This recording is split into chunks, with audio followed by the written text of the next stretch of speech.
ಭೂದೇವಿ ಶ್ರೀದೇವಿ ಇರ್ತಾರಲ್ಲಿ. ಆ ಭೂದೇವಿ ಶ್ರೀದೇವಿ ಇದ್ದಾಗ ಎಲ್ಲ ಹೇಳ್ಬಿಟ್ಟು ಎಚ್ಚರಿಸ್ತಾರೆ, ಏನು ದೈತ್ಯಾಕಾರ ಅಂದರೆ ನಿನ್ನ ಕಿವಿ ಒಳಗಡೆ ಇರೋತಕ್ಕಂಥ ಇಯರ್ ವ್ಯಾಕ್ಸ್ ಗುಗ್ಗೆ, ಆ ಗುಗ್ಗೆ ಈ ಕ್ಷೀರಸಾಗರದಲ್ಲಿ ಬಿದ್ದು ಆ ಪ್ರವೃತ್ತಿಯಾಗಿ ಅಷ್ಟೊಂದು ಚೈತನ್ಯ ತುಂಬಿರೋತಕ್ಕಂಥ ಈ ದೈತ್ಯ ಶಕ್ತಿಗಳು ನಿನ್ನ ಮುಂದೆನೇ ನೀನು ಸ್ವಾಹ ಮಾಡಕ್ಕೆ ನಿಂತಿದ್ದಾರೆ ಅಂತ ಹೇಳಿದಾಗ ಅಂತ ಹೇಳಿ, ಓಹೋ, ಆಗ ಅವರೇ ಹೇಳ್ಕೊಡ್ತಾನೆ, ಬ್ರಹ್ಮ ಹೇಳ್ಕೊಡ್ತಾನೆ. ಆದಿಪರಾಶಕ್ತಿ ಹೇಳ್ತಾ ಇರ್ತಾಳೆ, ಸಂಹಾರ ಮಾಡು, ಇಮಿಡಿಯೇಟಾಗಿ ಸಂಹಾರ ಮಾಡು. ಇವನೇನು ಮಾಡಬೇಕು? ಸಂಹಾರ ಮಾಡಬೇಕು. ಇವನಿರೋದು ಒಂದೇ ಆಯ್ತ, ಚಕ್ರ, ವಿಷ್ಣು ಚಕ್ರ, ಸುದರ್ಶನ ಚಕ್ರ. ಅದನ್ನು ತೆಗೆದು ತನ್ನ ಕೈನಲ್ಲಿರೋ ಚಕ್ರವನ್ನು ತೆಗೆದು 2 ಅಸುರರುಗಳನ್ನು ಈ ರೀತಿ ಕಳಿಸ್ತಾನೆ. ಹಾಗೆ ಆ 2 ಅಸುರ ಶಕ್ತಿಗಳು ಹಾಗೆ ಶಿರವನ್ನು ಕಟ್ ಮಾಡ್ತಾನೆ. ಆಗ ಅವನಲ್ಲಿ ಇರೋ ಚೈತನ್ಯ ಪ್ರವೃತ್ತಿಗೆ ಬರುತ್ತೆ. ಅವನು ಯಾವ ರೀತಿ ದೇವಿ ಆದಿಪರಾಶಕ್ತಿ ಇದನ್ನು ಮಾಡಲು ಪ್ರೇರಣೆ ಕೊಟ್ಟಲೋ, ಆ ಓಂ ಹ್ರೀಂ ಅಂತ ಹೇಳಿದಾಗ ಆ ಹ್ರೀಮು ನಾವು ಹೇಳ್ಕೊಳ್ತಾ ಬಂದಾಗ ನಮಗೆ ಪುನರ್ಚೈತನ್ಯ ಎದ್ದೇಳುತ್ತೆ. We come back to consciousness from our slumber state. ನಾವು ನಿದ್ದೆ ಮಾಡೋತಕ್ಕಂಥ ನಮ್ಮ ಚೈತನ್ಯ ಸ್ವಲ್ಪ ಪುನರ್ಚೈತನ್ಯ ಉಳ್ಳುತ್ತೆ. ಸೊ ಪುನರ್ಚೈತನ್ಯಗೊಂಡು ಕಂಪ್ಲೀಟ್ಲಿ ಆ 2 ಅಸುರಗಳಾದಂಥ ಮಧು ಹಾಗೂ ಕೈಟಭ ಅವರಿಬ್ಬರನ್ನು ಸಂಹಾರ ಮಾಡಿ ಕ್ಷಿರವನ್ನು ಹಾಗೆ ಕಟ್ ಮಾಡಿ ಕತ್ತರಿಸಿ ತಾನು ಹಾಗೆ ಸತ್ತೋಗುತ್ತೆ. ಆ ಚೈತನ್ಯ ಸತ್ತೋಗಿದೆ, ಶಮನ ಆಯಿತು. ಆ ಚೈತನ್ಯ ಶಮನ ಆದಮೇಲೆ ಒಂದು ರೀತಿ ಎಲ್ಲ ಮತ್ತೆ ಕ್ಷೀರಸಾಗರದಲ್ಲಿ ಶಾಂತವಾಯಿತು. ಸಾಗರದಲ್ಲಿ ಅದಾದರೆ ಈ ಒಂದು ಘಟನೆ ಮಧು ಕೈಟಭ ಸಂಹಾರ ಅಂತ ಹೇಳಬೇಕಾದ್ರೆ ಅಲ್ಲಿ 1,000 ದಿನ ಆಯಿತು. He took 1,000 earthly days to completely eliminate Madhu and Kaitava, destroy Madhu and Kaitava. 1,000. ಅದಕ್ಕೆ ನಾವು ಏನು ಮಾಡಿದ್ರು, ನಾವೆಲ್ಲ 100 ದಿವಸದ ಅವಧಿನಲ್ಲಿ ನಾವು ಮಾಡಬೇಕು. 48 days into 2, 96 days plus adding ಒಂದು ರೀತಿ ಕ್ಷಮಾಪಣೆ ಆಗೋತಕ್ಕಂಥ ಇನ್ನೊಂದು 4 ದಿವಸ ಒಂದೊಂದು ಮಂಡಲ ಸಾಧನೆ 48 days ಆದರೂ ಕೂಡ 48 ಇಂಟು 2.25 days ಅಂದಾಗ ಅಷ್ಟು 100 ದಿನ. ಸೊ ಆವತ್ತಿಂದಾನೆ ಇದರಲ್ಲಿ ಎಲ್ಲದರಲ್ಲೂ 100 ದಿನ ಅನ್ನೋ ಪ್ರವೃತ್ತಿ ಅದು ಒಂದು ವಿಚಾರ ಬಂತು. ಈಗ ಭೂಲೋಕದಲ್ಲಿ everything should sustain and come and prosper at least for 100 days. Business ಇರ್ಬೋದು, ನಮ್ಮ ಆಯುಸ್ಸು, ಮನುಷ್ಯನ ಆಯುಸ್ಸು 100 ದಿನ. We are suppose to live for 100 days. So ನಾವು ವಿ ಹ್ಯಾವ್ ಟು ಲುಕ್, ಯಾಕೆ 100 days ಇದೀವೋ ಇಲ್ವೋ? ನಮ್ಮ ತಂದೆ ತಾಯಿ 100 ದಿವಸ ಇದ್ರ ನೋಡ್ಬೇಕು ನಾವು. We are suppose to live 100 days. We are blessed with 100 years of life.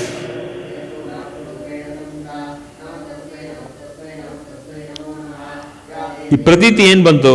The reason why we say 100 days, because all the Puranas, all the actual happenings and how things blossom from birth to death, it is 100 days.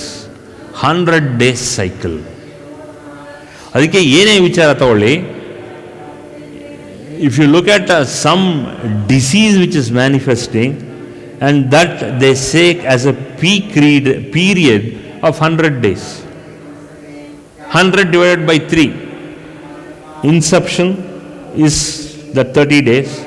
Then it takes to peak 30 days. And another 30 days, it is the end of that. So 90 days. First is the primary 30 days, which is where it goes into peak. The next 30 days where it sustains for 30 days. And then next 30 days you will find the decline. So that is why the concept of 100 days came into picture. First 30 days, middle 30 days, then next final 30 days.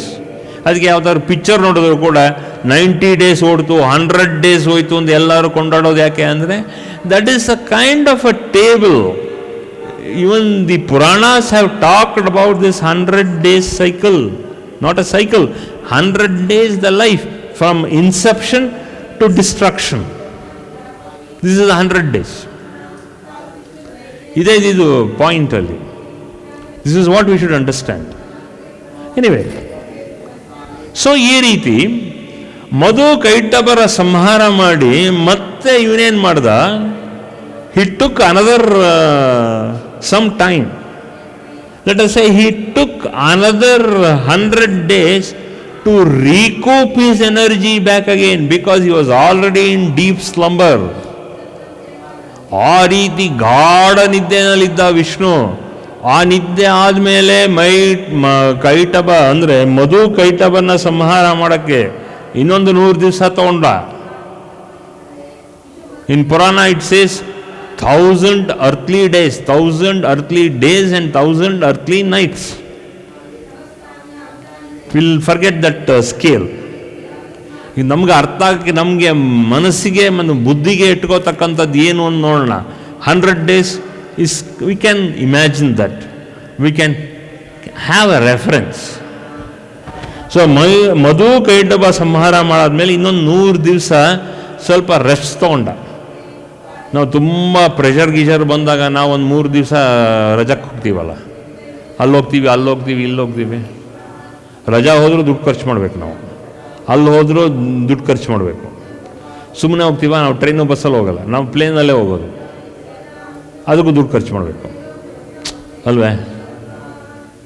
So what happens? In the name of taking rest we spend more money. ಅದೇ ಥರ ವಿಷ್ಣುನು ಕೂಡ in the time to take rest, recouping time ಅಂದಾಗ ಅವನ ಸ್ಪಂದಿಸೋತಕ್ಕಂಥ ಶಕ್ತಿ ಲಕ್ಷ್ಮಿ ಭೂದೇವಿನ ಅವನು ಮರೆಯೋಕ್ಕಾಗಲ್ವಲ್ಲ. ಈ ಸ್ಟಿಲ್ ಆನ್ ದ ಜಾಬ್. ಇವರಿಬ್ಬರನ್ನ ನಾವು ಸಮಾಧಾನ ಮಾಡಿಸ್ಬೇಕಲ್ಲ, ಸಮಾಧಾನ ಮಾಡ್ತಾಯಿದ್ವಿ. ಆ ಸಮಾಧಾನ ಮಾಡೋ ಟೈಮ್ನಲ್ಲಿ ಒಂದೊಂದ್ಸಲ ಅವನು ರೆಸ್ಟ್ ಆಮೇಲೆ ತುಂಬ ಕೆಲಸ ಮಾಡಿಬಿಟ್ಟಿದ್ದೀನಿ, I should also have some break, I should also have some rest ಅಂತ ಹೇಳಿ ಅವನು ಏನು ಮಾಡ್ದ ಅಂದಾಗ ಅವನಿಗೇನಿದೆ ರೆಸ್ಟು? ಬರೀ ಕ್ಷೀರಸಾಗರ ಈ ಕಡೆ ಆ ಕಡೆ, ಒಂದು ಆದಿಶೇಷ ಅಷ್ಟೇ. ಅವ್ನಿಗೆ ಅಷ್ಟೇ, ಇನ್ನೇನಿಲ್ಲ. ನಮ್ಮ ಥರ ಏನು ಕೊಡಗೇನಲ್ಲಿಲ್ಲ, ನಮ್ಮ ಥರ ಏನಿಲ್ಲ, ಊಟ ಇಲ್ಲ, ಎಂಥದ್ದು ಇಲ್ಲ ನಮಗೆ. ನೈನ್ ಹಿಟ್ ಹಾಲು ಮುಸ್ಸೌರಿ ಆ ಥರದ್ದು ಏನಿಲ್ಲ ನಮಗೆ. ಇನ್ನೇನು ಮಾಡೋದು ನಾವು? ಅಲ್ಲೇ ಆದಿಶೇಷನ ಮೇಲೆ ಕೂತಿರೋದು. ಸೊ ಅವನು ಅದೇನು ಮಾಡ್ದ, ಈ ವಿಷ್ಣು ಸುಮ್ಮನೆ ಇರಲಾರ್ದೆ, ಸುಮ್ಮನೆ ಕೂತ್ಕೊಂಡು let me be in my own place where I am self centred ಅಂತ ಹೇಳಿ ಅವನು ಅಲ್ಲೇ ಕೂತ್ಕೊಂಡು ಹಾಗೆ ತೂಕೊಡ್ಸೋಕ್ಕೆ ಶುರು ಮಾಡ್ದ. ಈ ವಿಷ್ಣು ತೂಕೊಡಿಸ್ಬೇಕೋ ಬೇಡವಾ? ನಾವು ತೂಕೊಡಿಸ್ಬೇಕಾದ್ರೆ ಏನು ಮಾಡ್ತೀವಿ? ಸ್ವಲ್ಪ ಏನು ಮಾಡ್ತೀವಿ, ಪಕ್ಕ ನೋಡ್ತೀವಿ, ಪಾಪ ಎಲ್ಲ ರೆಸ್ಟ್ ತೊಗೋತಾ ಇದ್ದಾರೆ ಅಂಥೇಳಿ ಒಂದು ಗಿಂಬು ಯಾರು ಬರ್ತಾರೆ ಭಕ್ತಾದಿಗಳು, ಸ್ವಲ್ಪ ಒಂಚೂರು ರೆಸ್ಟ್ ತೊಗೊಳ್ಳಿ, ಒಂಚೂರು ಕಾಲನ್ನ ಇಟ್ಕೊಳ್ಳಿ, ಕೈನ ಸರಿಯಾಗಿ ಇಟ್ಕೊಳ್ಳಿ, ಕೈನ ಸ್ವಲ್ಪ ದಿಂಬಿಟ್ಕೊಳ್ಳಿ. So they will are concerned for us. ನಿಮ್ಗಳಿಗೂ ಅಷ್ಟೇ, ನನಗೂ ಅಷ್ಟೇ. ಸ್ವಲ್ಪ ರೆಸ್ಟ್ ತೊಗೊಳ್ಳಿ, ಪರವಾಗಿಲ್ಲ, ನೆಕ್ಸ್ಟ್ ಕಾಫಿ ಕುಡಿಯೋಕ್ಕೆ ಮುಂಚೆ ಒಂದು ಸ್ವಲ್ಪ ರೆಸ್ಟ್ ತೊಗೊಳ್ಳಿ ಹೇಳ್ತಾರೆ, ಮಲಗಿಸ್ತಾರೆ. ಇವನೇನು ಮಾಡ್ದ ವಿಷ್ಣು? ನಮ್ಮ ಥರ ನಿಮ್ಮ ಥರ ಸೇವಕರು ಯಾರೂ ಇರಲಿಲ್ಲ ಅಲ್ಲಿ. ಸೊ ಏನು ಮಾಡ್ದ ಅವನು? ಹೋಗ್ಬಿಟ್ಟು ತಂದೆ ಆದಂಥ ಆ ಹಾರ್ಪ್ ಅಂತ ಹೇಳ್ತೀವಲ್ಲ ನಾವು, 1000 ತಂತಿ ಇರತಕ್ಕಂಥದ್ದು ಹಾರ್ಪು. ಆ ಹಾರ್ಪು ಏನಂತೀವಿ? ಕನ್ನಡದಲ್ಲಿ ಏನು ಹೆಸರಿದೆ? ಅದಕ್ಕೇನು ಹೆಸರು? ಸಂಸ್ಕೃತದಲ್ಲಿ ಹೆಸರಿದೆ, ಕನ್ನಡದಲ್ಲಿ ಏನು ಹೆಸರಿದೆ? ಹಳೆ ಕಾಲದಲ್ಲಿ ಹೆಸರಿತ್ತು, ಸಾರಂಗ ಅಂತ ಇತ್ತು. ಅದನ್ನು ಕನ್ನಡದಲ್ಲೂ ಹಿಂದಿನಲ್ಲೂ ಸಾರಂಗಿ ಅಂತ ಹೇಳ್ತಾರೆ. ಸೊ ಕೆಲವು ವಿದ್ವಾಂಸರು ಸಾರಂಗಿ ನುಡಿಸೋರಿದ್ದಾರೆ. 100 ತಂತಿ ಇಟ್ಕೊಂಡು ಅದಕ್ಕೊಂದು ಪಿಟಲ್ ಥರ ಇಟ್ಕೊಂಡು ಅದನ್ನು ಬಾರಿಸ್ತಾ ಹೋದಾಗ ಅದರ ಮೇಲೆ ಕೈಯೆಲ್ಲ ಹಾರಿಸ್ತಾ ಹೋಗ್ತಾರೆ. ಆ ಥರ ಒಂದು ಸಾರಂಗಿ ಮೇಲೆ ಇವನು ದಿಮ್ ಥರ ಯೂಸ್ ಮಾಡಿ ಹಾಗೆ ತೂಕಡಿಸ್ತಾ ಕೂತ. ಯಾರು? ವಿಷ್ಣು. ಸಿ, ಮನುಷ್ಯರು is only a reflection of Vishnu. ಮನುಷ್ಯರು ಈಸ್ ಆಲ್ಸೋ ಅ ರಿಫ್ಲೆಕ್ಷನ್. ಮಾನವ ಜನ್ಮ ಏನು ಅಂದರೆ is a reflection of every godly force. ನಮ್ಮ humans is only a part of gods, is a part of goddesses. Every human being, whether male or a female, happens to be a part of a godly force, whether be it a male or whether be it a female. ಅದಕ್ಕೆ ಹೇಳೋದು, for every man there is a woman behind him, and every man or a woman is born because of a woman. ಇದೆಲ್ಲ ಬಂದಿರೋದು ಇದರಿಂದಾನೆ.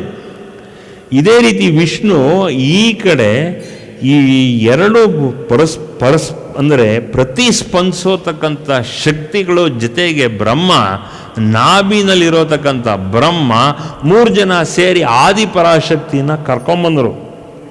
Adiparashakti is nothing but energy, light, and energy and light is nothing but in the form of consciousness, in the form of Chaitanya. So whenever we want to worship anybody, first we should worship our Chaitanya, our consciousness. Then only ಆ ರೀತಿ ನಾವು worship ಮಾಡಿದ್ರೇನೆ, then the consciousness becomes alive. And when the consciousness becomes alive, then it is untangled from what? From all the 5 senses. ಪಂಚೇಂದ್ರಿಯಗಳಿಂದ ಅದು ಬಿಡುಗಡೆ ಆಗುತ್ತೆ. ಚೈತನ್ಯ ಪಂಚೇಂದ್ರಿಯಗಳಿಂದ ಬಿಡುಗಡೆ ಆದಾಗ ನಮ್ಮ ಬುದ್ಧಿನಲ್ಲಿರೋತಕ್ಕಂಥ ಇನ್ನೊಂದು 2 ವಿಚಾರ ಇದೆ. ಅದು ಏನು ಅಂದರೆ ಕುತಂತ್ರ ಸಂಚು. ಬುದ್ಧಿ ಒಳಗಡೆ ಇರೋತಕ್ಕಂಥ ಒಂದು ಇಂಟಾಲರೆನ್ಸ್ ಇದೆ.